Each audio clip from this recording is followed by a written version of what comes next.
ನೋಡಿ ಸರ್ ಅಂತಂದ್ರು. ಅಂದ್ರೆ ಒಂದ್ ಚೊಂಬ್ ನೀರ್ ಬೇಕು ಅಂತ. ಅಂದ್ರೆ ನಮ್ಮ ಗುರುಗಳು ಶಿಷ್ಯರೆಲ್ಲ ಎಷ್ಟು ಒಂದು ಗುರುಬಾಂಧವರು ಆ ಸೂಕ್ಷ್ಮ ಗ್ರಾಹಿಗಳಾಗಿದ್ರು ಅಂದ್ರೆ ಅವ್ರ ಜೊತೆಯಲ್ಲಿ ಕೆಲವು ವಿಚಾರನ ಬಾಯಿ ಬಿಟ್ಟು ಹೇಳೋದೇ ಬೇಡ. ಕಣ್ಣು ಸನ್ನೆಲೆ ಹಿಂಗಂದ್ರೆ 10 ಜನ ಇದ್ದಾರೆ, 10 ದೋಸೆ ತರಬೇಕು ಅಂತ ಟಕ್ಕನ ಹೋಗ್ತಾನೆ ಬಿಡ್ತಾರ. ಇನ್ನೊಂದ್ಸರಿ ಹಿಂಗಂದ್ರೆ ಇಲ್ಲಿ ಇಷ್ಟು ಜನ ಹೆಣ್ಮಕ್ಳಿದ್ದಾರೆ, ಅವ್ರಿಗೆಲ್ಲ ಒಂದ್ ರೌಕೆ ಕಣ ಸೀರೆ ಅಂತ ಲೆಕ್ಕ. ಅದು ಅದು ಅದು ಅವ್ರು ಗ್ರಹಿಸೋರು. ಅವರು ಬರೀ ಕಣ್ಣಲ್ಲಿ ಹಿಂಗಂದ್ರೆ ಹೋಗಿ ತಗೊಂಡ್ಬಿಡೋರು. ಆ ತರ ಒಂದು ಮಟ್ಟಕ್ಕೆಲ್ಲ ಅಷ್ಟು ಹಿಂಗ್ ಕಣ್ಣು ಮುಚ್ಕೊಂಡ್ ಕೂತ್ಕೊಂಡ್ಬಿಟ್ಟಿದ್ರು. ನಿಮ್ ಶಿಷ್ಯರು ಗುರುಗಳು, ನೀವು ಸುಮ್ಮನಿರ್ಬೇಕು, ನೀವು ಸುಮ್ಮನಿರ್ಬೇಕು, ಅದಕ್ಕೆಲ್ಲ ಏನ್ ಸಂಕೋಚ ಪಟ್ಕೋಬೇಡಿ. ಅವರು ನಿಮ್ಮ ಶಿಷ್ಯರು ನಿಮಗೆ ಕೃತಜ್ಞತೆ ತೋರಿಸ್ತಿದ್ದಾರೆ, ಆರಾಮಾಗಿರಿ. ಅವರು ಸುಮ್ಮನೆ ಅಲ್ಲ ಆಯ್ತು. ಆಮೇಲೆ ಆ ಪಂಚಪಾತ್ರೆ ಉದಾಹರಣೆ ಅಲ್ಲೇ ಇತ್ತು. ನನ್ನ ತಟ್ಟೆನ ಹಿಂಗ್ ತಗೊಂಡ್ರು, ಹಿಂಗಂದ್ರು ಕ್ವಶನ್ ಮಾರ್ಕ್, ಏನ್ ಮಾಡೋದು ಇದು ನೀರು ಅಂತ ಹಿಂಗ್ ತಟ್ಟೆಲಿ ಹಿಡ್ಕೊಂಡಿದ್ರು ಗುರುಗಳು. ನಾನೇನ್ ಮಾಡ್ದೆ, ಆಗಿನ ತೊಳೆದಿದ್ದಲ್ಲ ಗುರುಗಳದ್ ಪಾದ ಅದಕ್ಕ ಹಿಂಗ ಅನ್ಕಂಡೆ, ಹಿಂಗ್ ಸುಮ್ಮನೆ ತಲೆ ಮೇಲೆ ಹಿಂಗ ಅನ್ಕಂಡೆ. ಹ್ಯಾಗ್ ನೋಡ್ತೀವಿ, ನಮ್ದು ನಾವು ಓದಿರೋ ವಿಜ್ಞಾನನೇ ನಮಗ್ ಮಾರಕ ಆಗ್ಬಿಟ್ಟಿದೆ. ನಮ್ ಬುದ್ಧಿ ಒಂದ್ ಹೇಳುತ್ತೆ, ನಮ್ಮ ಮನ್ಸು ಒಂದ್ ಹೇಳುತ್ತೆ. ಈ ದ್ವೈತ ಭಾವ ನಮ್ಮ ಒಳಗಿಂದ ಹೋಗ್ಬೇಕು.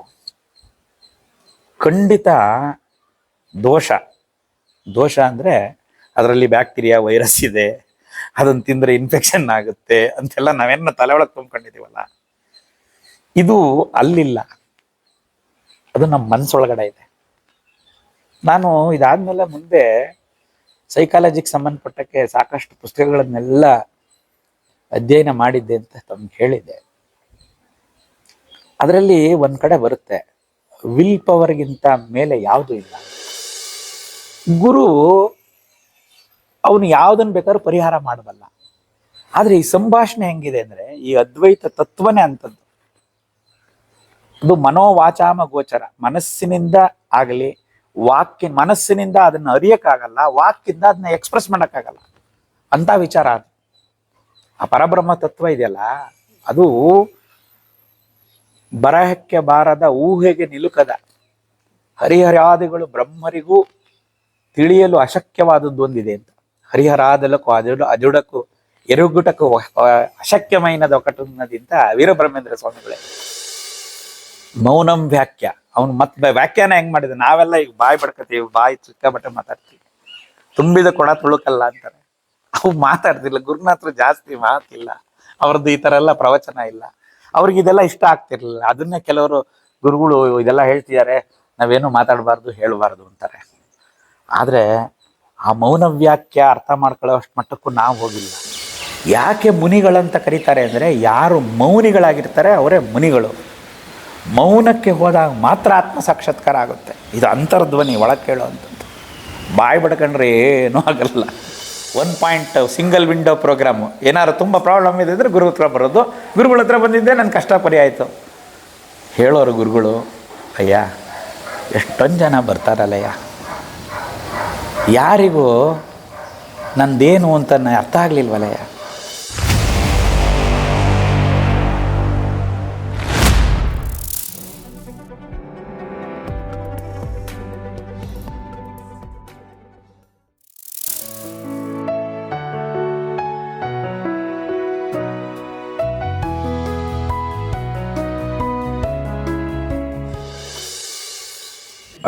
ನಾನು ಹಿಂದೆ ಹೇಳಿದಾಗೆ ಗುರುನಾಥರು ಪ್ರತಿದಿನ ಬೆಳಗ್ಗೆ ಊರನ್ನ ಪ್ರದಕ್ಷಿಣೆ ಬರ್ತಿದ್ರು.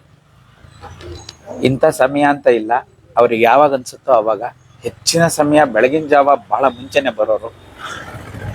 ಮಾಮೂಲಿ ಅಂತೆ ಊರು ಸುತ್ತ ಬಂದಾಗ ನಮ್ಮನೆ ಮುಂದೆ ಬರೋರು, ನಾವು ತಕ್ಷಣ ಹೊರಗೆ ಬರ್ತಿದ್ವಿ.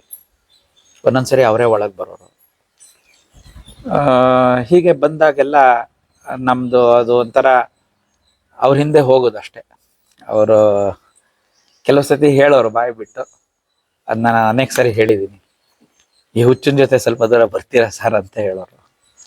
ನಾವು ಏನು ತಿರುಗಿ ಏನು ಮಾತಾಡ್ತಿರ್ಲಿಲ್ಲ, ಹಾಗೆ ಅವ್ರ ಜೊತೆ ಹಿಂದೆ ಹೋಗ್ಬಿಡ್ತಿದ್ವಿ ಸುಮ್ಮನೆ. ಆಮೇಲೆ ಯಾವ ಅವಸ್ಥೆಯಲ್ಲಿ ಇರ್ತೀವೋ ಹಾಗೆ ಪಂಚೆ ಶರ್ಟು ಇಟ್ಕೊಂಡಿದ್ರೆ ಹಾಗೆ, ಕೆಲವು ಸತಿ ಬರ್ಮುಡ ಚಡ್ಡಿ ಟೀ ಶರ್ಟ್ ಇರ್ತಿತ್ತು, ಕೆಲವು ಸತಿ ಅದು ಇಲ್ದಲೇನೆ ಹಂಗೆ ಒಂದು ಟವಲ್ ಸುತ್ಕೊಂಡಿದ್ರೆ ಅವ್ರ ಜೊತೆ ಹಂಗೇನೆ ಹೋಗ್ಬಿಡ್ತಿದ್ವಿ. ಎಲ್ಲ ಹಲವಾರು ಮನೆಗಳಿಗೆ ಎಲ್ಲ ಹೋಗೋರು, ದಾರಿಲಿ ಯಾವ್ದಾದ್ರು ಮನೇಲಿ ನಿಂತ್ಕೊಂಡ್ರೆ ಅಲ್ಲಿ ಏನು ಕೊಡ್ತಾರೆ, ಕಾಫಿ ಟೀ ತಿಂಡಿ ಅದೇನು ಸೇವಾರ್ಥ ಅದು ಹಾಗೆ ತಗೊಂಡು ಮುಂದೆ ಹೋಗೋದು. ಹೀಗೆ ಬಂದವರು ಒಂದ್ಸರಿ ಸಾಮಾನ್ಯ ನಮಗೆ ಈ ಈಶ್ವರನ ಗುಡಿ ಹತ್ರ ಇರೋ ಅರಳಿಕಟ್ಟೆ ಹತ್ರ ಬರೋರು, ಆಮೇಲೆ ಪಕ್ಕದಲ್ಲಿರೋ ಔದುಂಬರ ವೃಕ್ಷದ ಹತ್ರ ಬರೋರು, ಅದ್ರ ಸುತ್ತ ಒಂದು ಪ್ರದಕ್ಷಿಣೆ ಬರೋರು. ನಾವು ಒಂದು ಪ್ರದಕ್ಷಿಣೆ ಬರ್ತಿದ್ವಿ, ಅವರೊಂದು ನಮಸ್ಕಾರ ಹಾಕ್ತಿದ್ರು, ನಾವು ಒಂದು ನಮಸ್ಕಾರ ಹಾಕ್ತಿದ್ವಿ. ಇದು ನಮಗೆ ಒಂದು ಥರ ರೊಟೀನ್ ಆಗಿಬಿಟ್ಟಿತ್ತು. ಯಾವಾಗಲೂ ಗುರುನಾಥರು ದೇಹತ್ಯಾಗ ಮಾಡಿದ ನಂತರನೂ ನಾವು ಈ ದಾರಿಲಿ ಬಂದರೆ ಆ ಔದುಂಬರ ವೃಕ್ಷಕ್ಕೆ ಒಂದು ಸುತ್ತು ಮಾಡಿ ಒಂದು ನಮಸ್ಕಾರ ಮಾಡಿ ಹೋಗುವಂಥದ್ದು ನಮ್ಮದು ವಾಡಿಕೆ ನಡೀತಾ ಇತ್ತು. ಈ ಅರಳಿಕಟ್ಟೆ ಪಕ್ಕದಲ್ಲಿ ಒಂದು ಮನೆ ಇತ್ತು. ಅಲ್ಲಿ ನಮ್ಮ ಕೋಟೆ ನಾರಾಯಣರಾಯರ ತಮ್ಮ ಒಬ್ಬರು, ಅವರು ಸಂಸ್ಕೃತ ಮೇಷ್ಟ್ರು, ಅವರು ಇಲ್ಲೇ ವಾಸ ಇದ್ದರು, ಸಕ್ರೆಪಟ್ಟಣದಲ್ಲೇ ಇತ್ತು. ನನ್ನ ತಮ್ಮಂದಿರಿಗೆ ನಾನು ಸ್ವಲ್ಪ PUCಗೆ KGF ಹೋದೆ, ಡಿಗ್ರಿ ನಂದು GKVK ಬೆಂಗಳೂರಲ್ಲಿ ಆಯಿತು. ಹಾಗಾಗಿ ನಾನು ಮಧ್ಯ ರಜೆಗೆ ಬರ್ತಾ ಇದ್ದೆ. ನನ್ನ ತಮ್ಮಂದ್ರಿಬ್ರು ಸುಂದರೇಶ, ಅನಂತ ಕೀರ್ತಿ ಇಬ್ರು ಇಲ್ಲೇ ಇದ್ರು. ಅವರು ಸಂಸ್ಕೃತ ಮಾಸ್ಟರ್ ಅವ್ರು ಇದ್ದಾರೆ, ಹೋಗು ಸಂಸ್ಕೃತ ಹೇಳಿಸ್ಕೊಳ್ಳಿ ಅಂತ. ನಮ್ಮ ತಾಯಿಗೆ ಭಾಳ ಇಷ್ಟ ಸಂಸ್ಕೃತ ಕಲಿಬೇಕು ಅಂತ. ಸೊ ಹಾಗಾಗಿ ಅವರಿಬ್ರು ಸಂಸ್ಕೃತ ಹೇಳಿಸ್ಕೊಳಕ್ಕೆ ಅವ್ರ ಮನೆಗೆ ಹೋಗ್ತಿದ್ರು. ಈ ಸುರ ಸರಸ್ವತಿ ಸಭಾದು ಸಂಸ್ಕೃತ ಪ್ರಥಮ, ದ್ವಿತೀಯ, ತೃತೀಯ, ತುರಿಯ ಅಂತ ಎಕ್ಸಾಮ್ಗಳಿದೆಯಲ್ಲ, ಆ ಪುಸ್ತಕನ ಎಕ್ಸಾಮ್ ಅಲ್ಲ, ಸುಮ್ಮನೆ ಅವರು ಹೇಳ್ಕೊಡೋರು. ಯಾವುದೇ ಒಂದು ಅಮರಕೋಶ ಇರ್ಬೋದು, ಭಗವದ್ಗೀತೆ ಇರ್ಬೋದು, ಏನೇ ಒಂದು ತೊಗೊಂಡೋಗಿ ಅವ್ರಿಗೆ ಕೊಟ್ರೆ ಅದರ ಅರ್ಥ ಹೇಳೋರು. ಹಾಗಾಗಿ ನಾವು ಅವ್ರನ್ನ ಸಂಸ್ಕೃತ ಮೇಷ್ಟ್ರು ಅಂತಲೇ ಕರೀತಾ ಇದ್ವಿ. ಅವ್ರದ್ದು ಮನೆ ಅಲ್ಲಿತ್ತು. ಅವ್ರಿಗೆ ಸಾಕಷ್ಟು ವಯಸ್ಸಾಗಿತ್ತು, ಆಗಲೇ ಹೆಚ್ಚು ಸುಮಾರು ಒಂದು 90 ವರ್ಷ ಆಗಿತ್ತು ಅವರಿಗೆ ವಯಸ್ಸು. ಅವರು ಒಬ್ಬರೇ ನಡ್ಕೊಂಡು ಅಷ್ಟು ದೂರ ಹೋಗಿದ್ರು ಅಂತ ಕಾಣುತ್ತೆ. ಗುರುಗಳು ಅರಳಿಕಟ್ಟೆ ಮೇಲೆ ಕೂತ್ಕೊಂಡ್ರು, ನಾವು ಅವ್ರ ಪಕ್ಕ ಕೂತ್ಕೊಂಡ್ವಿ. ಅಲ್ಲಿ ಅಷ್ಟೊತ್ತಿಗಾಗಲೇ ತುಂಬ ಜನ ಬರೋರು, ಜನ ಮುತ್ಕೊಂಡ್ರೆ ಅವರಿಗೆ ಎಲ್ಲ ಅವ್ರದ್ದೆಲ್ಲ ಏನಾದ್ರು ಕೇಳೋರು ಹವಾಲು, ಅದಕ್ಕೆಲ್ಲ ಗುರುಗಳು ಹೇಳೋರು. ಆಮೇಲೆ ಅವ್ರದ್ದು ಕೇಳ್ಕೊಂಡು ಹೊಟ್ಟೋಗೋರು. ನಾವು ಮಾತ್ರ ಅಲ್ಲೇ ಪಕ್ಕನೇ ಕೂತ್ಕೊತಿದ್ವಿ. ಒಂದೊಂದ್ಸರಿ ಹಿಂಗೆ ಕೈ ಕೊಡೋರು. ಗುರುಗಳದ್ದು ಸ್ವಲ್ಪ ಕೈ ಅವಕೋದು, ಮೈ ಎಲ್ಲ ಅವಕುವಂಥ ಭಾಗ್ಯ ನಮಗೆ ಸಿಕ್ಕಿತ್ತು. ಹೀಗೆಲ್ಲ ಇದು ಮಾಡ್ತಾ ಇದ್ವಿ. ಜೋರಾಗಿ ಹಿಚ್ಕೋ, ಏನಾಗಲ್ಲ ಈ ದೇಹ, ಜೋರಾಗಿ ಅದ್ಮು, ಪರವಾಗಿಲ್ಲ, ಬಲವಾಗಿ ಅದ್ಮು ಅನ್ನೋರು. ಆಮೇಲೆ ನಾವೆಲ್ಲ ಹಿಂಗೆ ಈ ಬೆನ್ನು ಇದೆಲ್ಲ ಹೊತ್ತು ಕೂತಿರ್ತಿದ್ವಿ. ಎಷ್ಟೋ ಸತಿ ಕಾಲು ಎಲ್ಲ ಹಿಂಗೆ ಮುಟ್ಸ್ಕೊತಿಲ್ಲ, ಕಾಲು ಎಲ್ಲ ಸ್ವಲ್ಪ ಇಲ್ಲಿ ತನಕ ಹಂಗೆ ಹೋಗ್ತಾ ಇದ್ವಿ ಮುಟ್ಕೊಂಡು. ಒಂದು ಸ್ವಲ್ಪ ಹೊತ್ತಾಯ್ತು, ಆ ಕಡೆಯಿಂದ ಸಂಸ್ಕೃತ ಮಾಸ್ಟ್ರು ಬರ್ತಾ ಇದ್ರು. ನನ್ನ ತಮ್ಮಂದ್ರು ಬಂದ್ರು, ಈಗ ನಮ್ಮ ಸುಂದರೇಶ ನಂತರ ಎಲ್ಲ ಬಂದ್ರು ಈ ಕಡೆಯಿಂದ. ನಮ್ಮ ಅಣ್ಣಯ್ಯನೂ ಇದ್ರು ಅಲ್ಲಿ. ಅಣ್ಣಯ್ಯ ನೋಡಿ ಸರ್ ಅಂತಂದ್ರು. ಅಂದ್ರೆ ಒಂದು ಚೊಂಬು ನೀರು ಬೇಕು ಅಂತ. ಅಂದ್ರೆ ನಮ್ಮ ಗುರುಗಳು ಶಿಷ್ಯರೆಲ್ಲ ಎಷ್ಟು ಒಂದು ಗುರುಬಾಂಧವರು, ಸೂಕ್ಷ್ಮ ಗ್ರಾಹಿಗಳಾಗಿದ್ರು ಅಂದ್ರೆ ಅವ್ರ ಜೊತೆಯಲ್ಲಿ ಕೆಲವು ವಿಚಾರನ ಬಾಯಿ ಬಿಟ್ಟು ಹೇಳೋದೇ ಬೇಡ. ಕಣ್ಣು ಸನ್ನೆಲೆ ಹಿಂಗಂದ್ರೆ 10 ಜನ ಇದ್ದಾರೆ, 10 ದೋಸೆ ತರಬೇಕು ಅಂತ ಟಕ್ಕನ ಹೋಗ್ತಾನೆ ಬಿಡ್ತಾರೆ. ಇನ್ನೊಂದ್ಸರಿ ಹಿಂಗಂದ್ರೆ ಇಲ್ಲಿ ಇಷ್ಟು ಜನ ಹೆಣ್ಮಕ್ಳಿದ್ದಾರೆ, ಅವ್ರಿಗೆಲ್ಲ ಒಂದು ರೌಕೆ ಕಣ ಸೀರೆ ಅಂತ ಲೆಕ್ಕ. ಅದು ಅದು ಅದು ಅವ್ರು ಗ್ರಹಿಸೋರು. ಅವರು ಬರೀ ಕಣ್ಣಲ್ಲಿ ಹಿಂಗಂದ್ರೆ ಹೋಗಿ ತಗೊಂಡ್ಬಿಡೋರು. ಆ ತರ ಒಂದು ಮಟ್ಟಕ್ಕೆಲ್ಲ ತಯಾರಾಗಿದ್ರು. ಗುರುಗಳನ್ನೇ ಒಂಥರ ನೋಡ್ತಾ ಅವ್ರು ಏನ್ ಹೇಳ್ತಾರೆ ಅಂತ ಕಾತರ ಹಿಂಗಂದ್ರು. ಅಂದ್ರೆ ಒಂದ್ ಚೊಂಬ್ ನೀರ್ ಬೇಕಾಗಿದೆ ಅಂತ. ಅಲ್ಲೇ ಎದುರುಗಡೆ ಮನೆಯಲ್ಲೇ ಈಶ್ವರನ ಗುಡಿ ದೇವಸ್ಥಾನ, ಭಟ್ರು ಮನೆ ಆ ಕಡೆ. ಆ ಈಶ್ವರನ ಗುಡಿ ದೇವಸ್ಥಾನದೊಳಗೆ ಹೋಗಿ ಅಲ್ಲಿಂದ ಒಂದ್ ಚೊಂಬ್ ನೀರ್ ಅಣೆಯ ತಗೊಂಬಂದು ಗುರುಗಳು ಹಿಂಗ್ ನೋಡ್ತಾ ಇದ್ರು. ಏನು ಅಂದ್ರೆ ಅಯ್ಯ ಅಂದ್ರು. ಅಂದ್ರೆ ಒಂದು ಹರಿವಾಣ ಬೇಕು ಅಂತ ಹಿಂಗಂತ. ಮತ್ತೆ ಈಶ್ವರನ ಗುಡಿ ಒಳಗೆ ಹೋಗಿ ಒಂದು ಹರಿವಾಣ ತಂದ್ರು. ಯಾಕೆಂದ್ರೆ ಗುರುಗಳು ಯಾವಾಗ ಏನ್ ಮಾಡ್ತಾರೆ ಅಂತ ನಮ್ಗೇನು ಗೊತ್ತಿಲ್ಲ. ಅವ್ರು ಏನ್ ಹೇಳ್ತಾರೆ ಅದ್ ಮಾಡೋದಷ್ಟೇ ಅಂತ. ನಾನ್ ಅನ್ಕೊಂಡ್ವಿ, ಇಲ್ಲಿ ಯಾರು ಅಂತವ್ರು ಇಲ್ವಲ್ಲ, ಯಾರಿಗ್ ಪಾತ್ ಪೂಜೆ ಮಾಡಿಸ್ತಾರೆ? ಅಥವಾ ಗುರುಗಳಂತೂ ಅವ್ರಿಗೆ ಏನು ಮಾಡಿಸ್ಕೊಳ್ಳಲ್ಲ. ಯಾರಿಗೆ ಇವತ್ತು ಪಾತ್ ಪೂಜೆ ಇಲ್ಲಿ? ಎಲ್ಲ ನಾವೇ ಸಣ್ಣವರೇ ಇದೀವಲ್ಲ ಅಂತ ನಾನು ಲೆಕ್ಕ ಹಾಕ್ತಿದ್ದೆ. ಅಷ್ಟೊತ್ತಿಗೆ ನಮ್ಮ ಸಂಸ್ಕೃತ ಮಾಸ್ಟ್ರು ಈ ಬಾಣಾವರ ರಸ್ತೆಯಲ್ಲಿ ಆ ಕಡೆಯಿಂದ ಬರ್ತಾ ಇದ್ರು. ಅಯ್ಯ ನೋಡಯ್ಯ, ನಿಮ್ ಸಂಸ್ಕೃತ ಮಾಸ್ಟ್ರು ಬರ್ತಾ ಇದಾರಯ್ಯ. ನಿಮ್ ಗುರುಗಳು ಅಲ್ವೇನೆಯ ಅವರು? ಸಂಸ್ಕೃತ ಮಾಸ್ಟರ್ ಅಲ್ವೇನೆಯ? ಹೌದು ಗುರುಗಳೇ. ಏನು ಗುರುಗಳು ಸಂಸ್ಕೃತ ಮಾಸ್ಟ್ರು ಅಂತ ಸುಮ್ಮನೆ ಹಂಗೆ ಇದ್ದಂಗೆ ಅಂದ್ಬಿಟ್ರೆ ಆಯ್ತಾ? ಗುರುಗೆ ಕೃತಜ್ಞತೆ ಭಕ್ತಿ ಭಾವ ಇರ್ಬೇಕು ಒಳಗಡೆ. ನೋಡು ಈ ವಯಸ್ಸಲ್ಲಿ ಪಾಪ ಹೆಂಗ್ ನಡ್ಕೊಂಡ್ ಬರ್ತಾ ಇದ್ದಾರೆ. ಅಷ್ಟೇ ನಮ್ಮ ಸುಂದರೇಶ ಹೋಗಿ ಆ ಕಡೆ ಕೈ ಇಟ್ಕೊಂಡು ಕರ್ಕೊಂಬಂದ. ಅವರು ಬಂದ್ರು, ಗುರುಗಳು ನೋಡಿದ್ರು, ಅವ್ರ ಗುರುಗಳಿಗೆ ಕೈ ಮುಗಿದ್ರು, ನಮಸ್ಕಾರ ಮಾಡಕ್ ಹೋದ್ರು. ನೀವು ದೊಡ್ಡವರು ಪರವಾಗಿಲ್ಲ, ಬಂದು ನಮಸ್ಕಾರ ಮಾಡ್ಬೇಡಿ. ಗುರುಗಳೇ ಅವ್ರಿಗೆ ನಮಸ್ಕಾರ ಮಾಡಿದ್ರು. ಬನ್ನಿ ಇಲ್ಲಿ ಕೂತ್ಕೊಳ್ಳಿ ಅಂತ ಗುರುಗಳು ಪಕ್ಕಕ್ಕೆ ಕಟ್ಟೆ ಮೇಲೆ ಕೂರಿಸ್ಕೊಂಡ್ರು. ಕಟ್ಟೆ ಮೇಲೆ ಕೂರ್ಸ್ಕೊಂಡ್ಮೇಲೆ ಹಿಂಗ್ ನೋಡಿದ್ರು ತಿರುಗಿ. ಓ, ನಮಗೆ ಫ್ಲಾಶ್ ಆಯ್ತು, ಓ ಇದು ಅಂತ. ಗುರುವಿನ ಪಾದ ಪೂಜೆ ಎಲ್ಲ ಕಣಯ್ಯ, ಪದ ಪೂಜೆ ಮಾಡ್ಬೇಕು ಅಂದ್ರು. ತಕ್ಷಣನೇ ಆ ತಟ್ಟೆ ತಗೊಂಡ್ವಿ. ಹಾ ಇಡಿ ಅಂದ್ರು. ಕೆಳಗಡೆ ಕಾಲೆತ್ತಿದ್ರು. ಅವ್ರು ಸಂಕೋಚ ಮಾಡ್ಕೊಂಡ್ರು. ಬರೀ ಕಾಲಲ್ಲಿ ನಡ್ಕೊಂಡ್ ಬರ್ತಾ ಇದ್ರು, ಕಾಲೆಲ್ಲ ಧೂಳಾಗಿತ್ತು. ಆಮೇಲೆ ಪರವಾಗಿಲ್ಲ ಎತ್ತಿದ್ರು. ಅವ್ರು ಕಾಲೆತ್ತಿದ್ರು.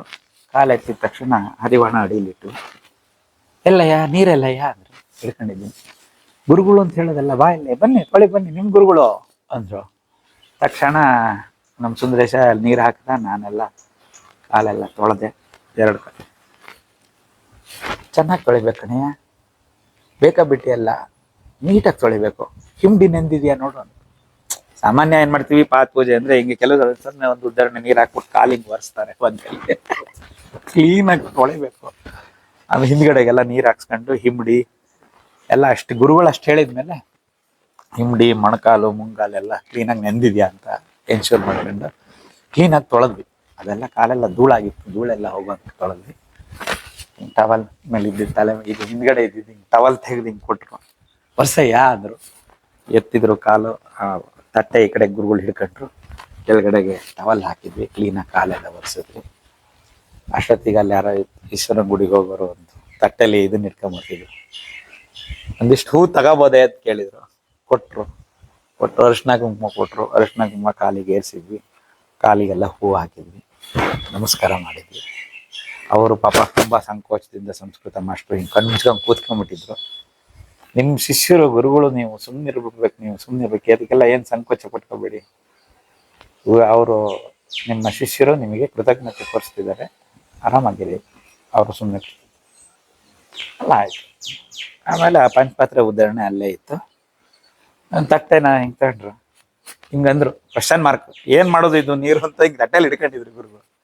ನಾನೇನ್ ಮಾಡ್ದೆ, ಹಿಂಗತ್ ಆಗಿನ ತೊಳೆದಿದ್ದಲ್ಲ ಗುರುಗಳದ್ ಪಾದ ಅದಕ್ಕ ಹಿಂಗೆ ಅನ್ಕೊಂಡೆ. ಹಿಂಗೆ ಸುಮ್ಮನೆ ತಲೆ ಮೇಲೆ ಹಿಂಗೆ ಅನ್ಕೊಂಡು ತಲೆ ಮೇಲೆ ಹಾಕೊಂಡೆ.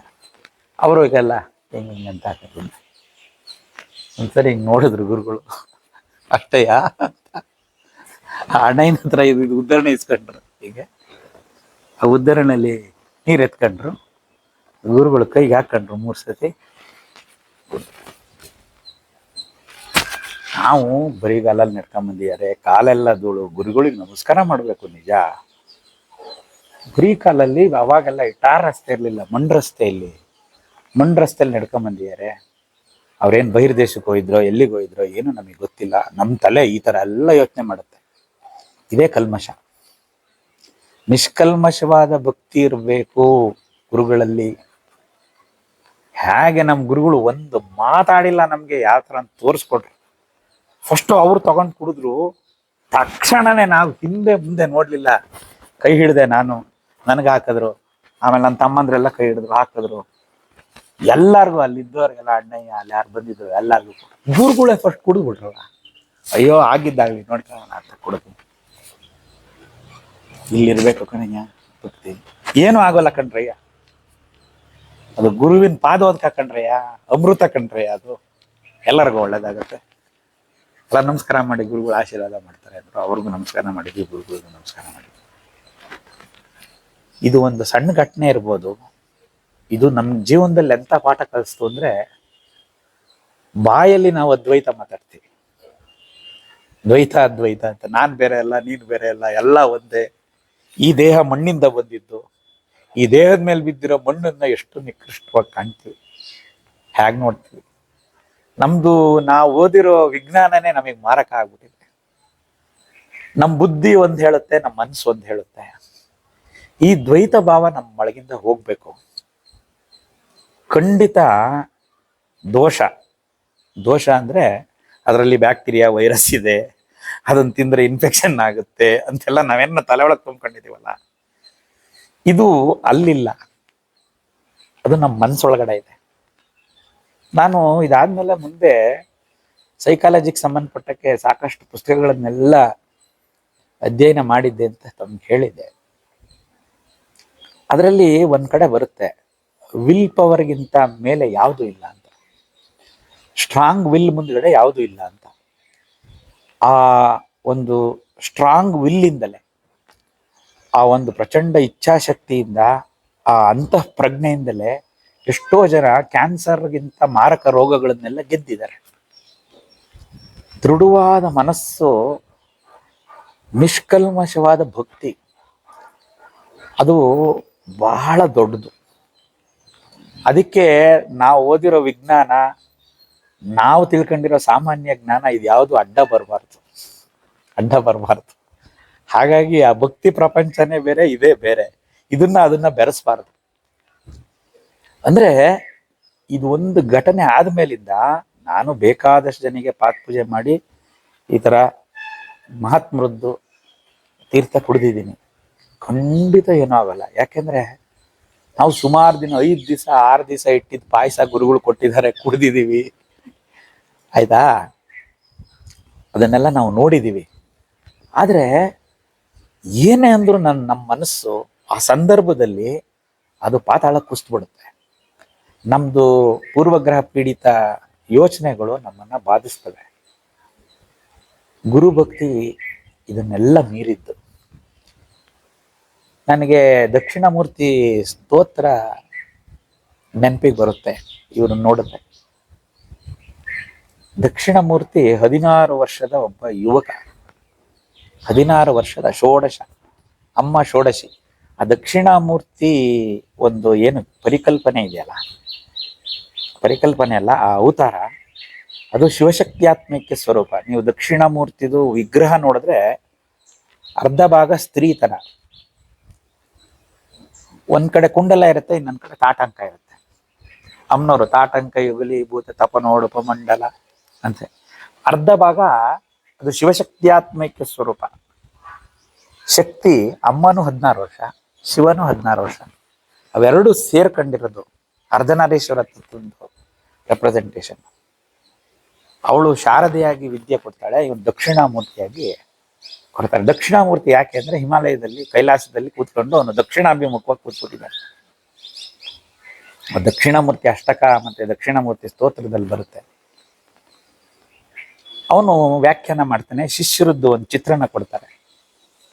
ವೃಕ್ಷಂ ವಟತರೋರ್ ಮೂಲೆ ವೃದ್ಧ ಶಿಷ್ಯ ಗುರು ಯುವ.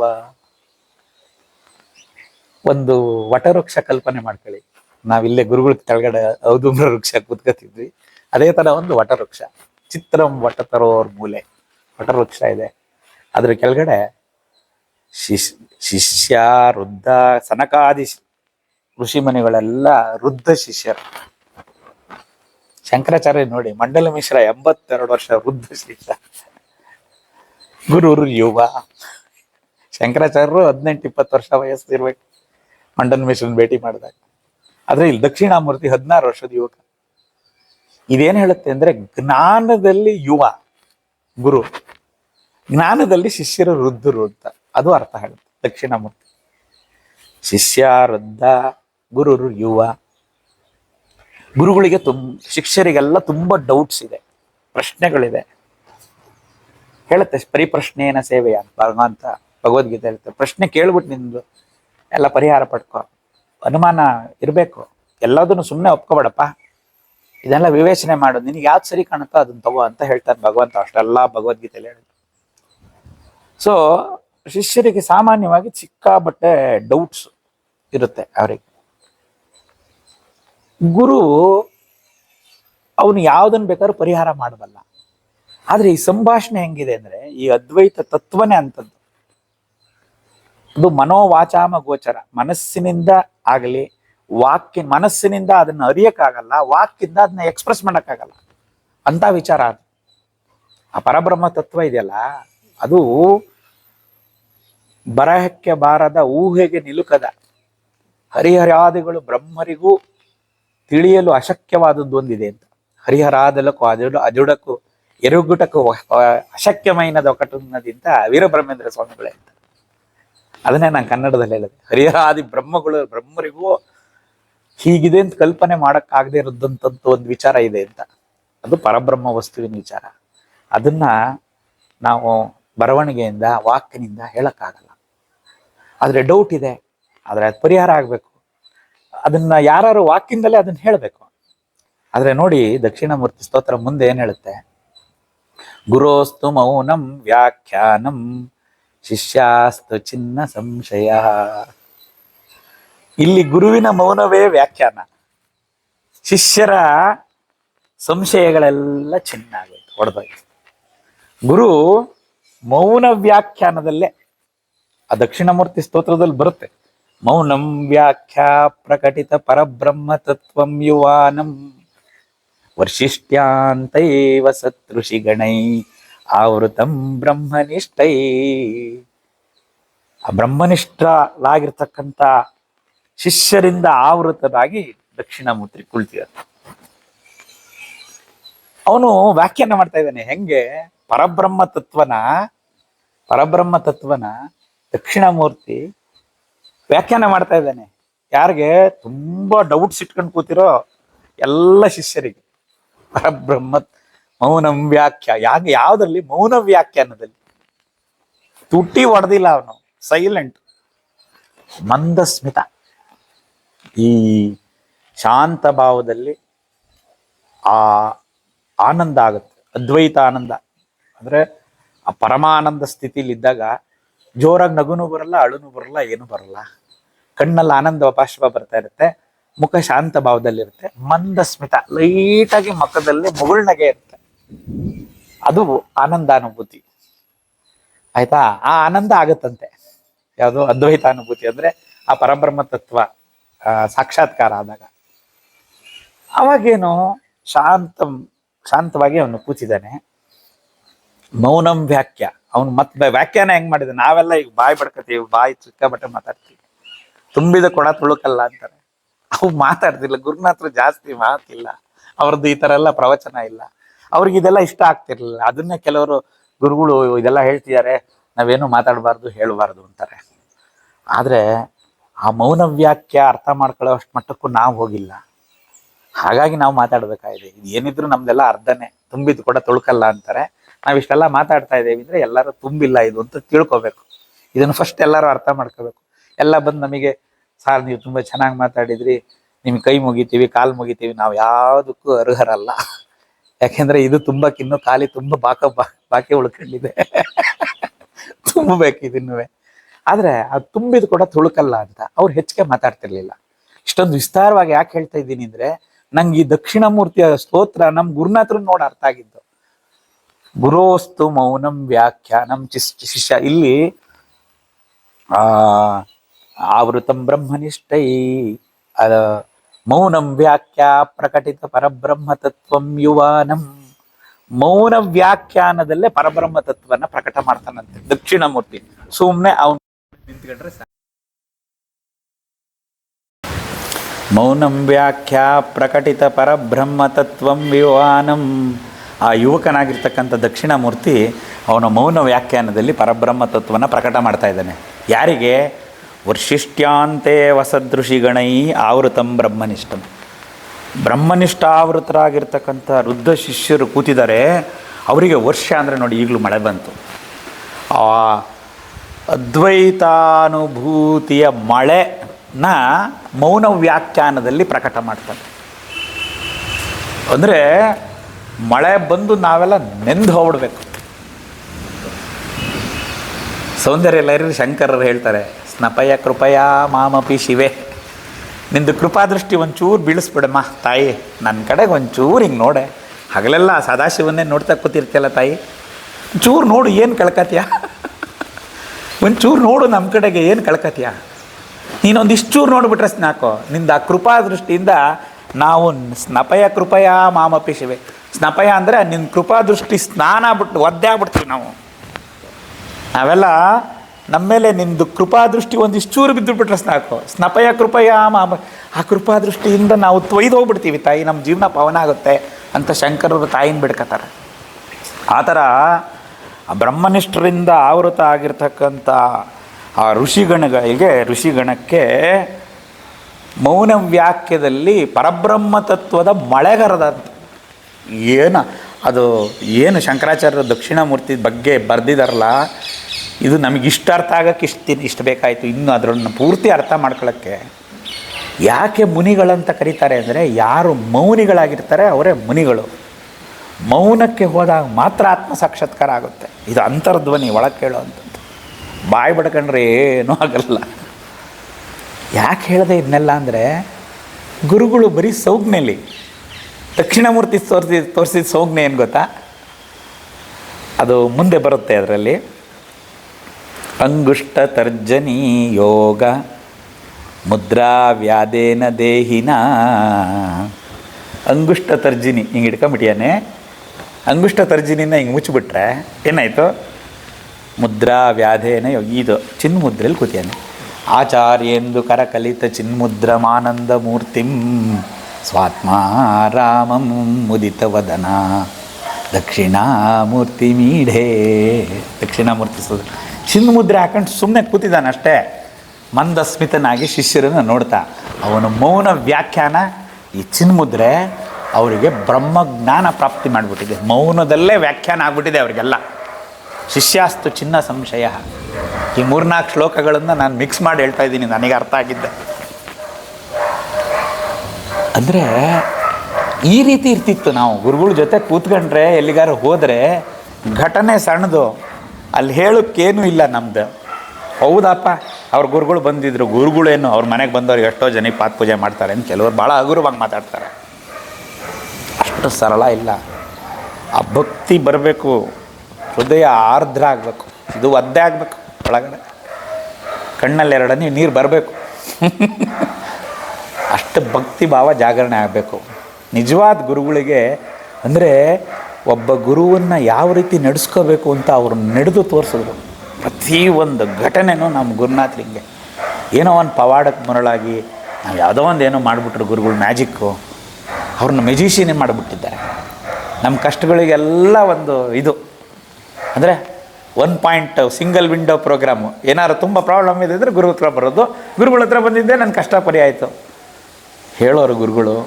ಅಯ್ಯ ಎಷ್ಟೊಂದು ಜನ ಬರ್ತಾರಲ್ಲಯ್ಯ, ಯಾರಿಗೂ ನಂದೇನು ಅಂತ ಅರ್ಥ ಆಗಲಿಲ್ವಲ್ಲಯ್ಯ. 1% ಯಾರೂ ಅರ್ಥ ಮಾಡ್ಕೊಂಡಿಲ್ಲ ಕಣಯ್ಯ. ಏನೋ ದೊಡ್ಡವರೊಬ್ಬರು ನನ್ನ 10% ಅರ್ಥ ಮಾಡ್ಕೊಂಡಿರ್ಬೋದು ಅಂದರು. ನಾನು ಬಾಯ್ಬಿಟ್ಟು ಹೇಳಲ್ಲ, ಇನ್ಯಾರಿಗೂ ಏನೂ ಅರ್ಥ ಆಗಿಲ್ಲ ಕಣಯ್ಯ ನಾನು ಯಾರು ಅನ್ನೋದು ಅನ್ನೋರು ತುಂಬ ನೊಂದ್ಕೊಂಡು ಹೇಳೋರು.